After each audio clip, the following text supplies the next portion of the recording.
the other piece on this is that, like I said in the other video, they monkey branch. So when I met this previous person, they might have been 6-7 months fresh out of a relationship with somebody else. And like, some people really can move on and be done with a person 6 to 7 months later. But arguably, most people don't have that capability. Okay.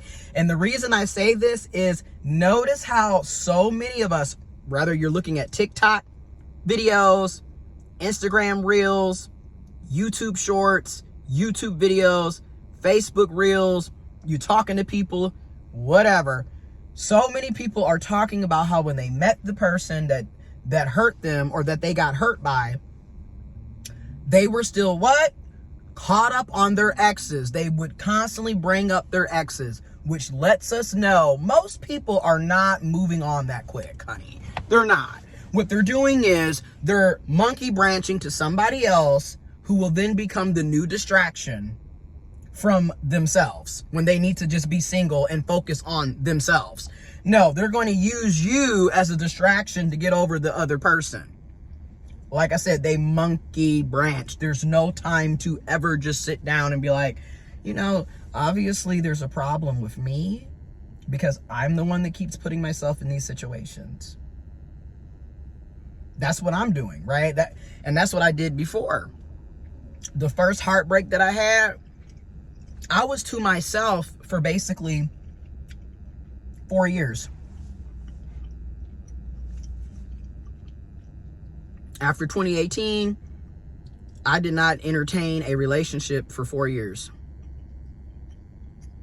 I had some hookups.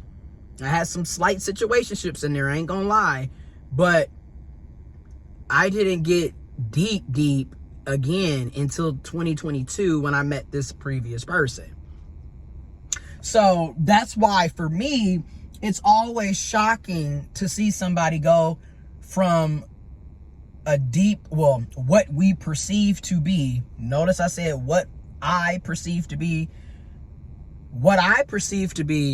a deep connection, and then boom, they already sleeping around with somebody else, or in a whole other relationship, or in a whole other situationship after it ended. I always find that to be a bit strange, because here I am 11 weeks out of from when I went completely no contact and decided, you know what, clearly you don't like me like that, so I'm gonna remove myself. All right, I'm damn near 3 months out and I'm still like, no, I'm still hurt, I'm still sad, I'm still healing. This is still very much a fresh wound. Like, yes, it's scabbing over, but obviously if you pick at it, it's gonna bleed. That's where I'm at. So I don't really see how y'all be 3 months, shit, not even 3 months later. Some of y'all a few days later, y'all already on the app, which to me shows mixtures of things, because on one angle, it looks like you didn't really care about that person anyways for you to quickly hop on the app, hop under somebody, or hop on top of somebody. And or you're using this as a coping mechanism. So you're trying to use the sex as a way to distract yourself from the fact that you're hurt. Okay.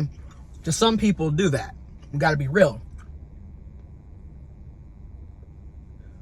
We all have different coping mechanisms. Some healthy, some toxic and dysfunctional. It just all depends. Nobody's perfect. I know I'm not. Be real with yourself. But oftentimes, that's what ends up happening, you know, is people are using it as a coping mechanism. Now, me personally, not only have I not been trying to entertain anybody or date or talk to anybody, I haven't had sex either in 11 weeks. Damn. This is the longest I done went since when I went 10 weeks. I went 10 weeks before. So now this is the longest. Well, originally, before I came out the closet and started living my truth, I basically did 26 and a half, damn near 27 years with no consensual sex. Okay, heavy on consensual. Trigger warning, because I've definitely been exposed to things that weren't consensual, but me consenting into doing it, I went damn near 27 years before doing it. Literally 2 months before I turned 27 is when I lost my proverbial virginity. But like I said, so for me, one, I'm gonna just call a thing a thing. I have sexual discipline, so I don't need to put myself in situations that constantly hump and hop on every damn body that comes my way.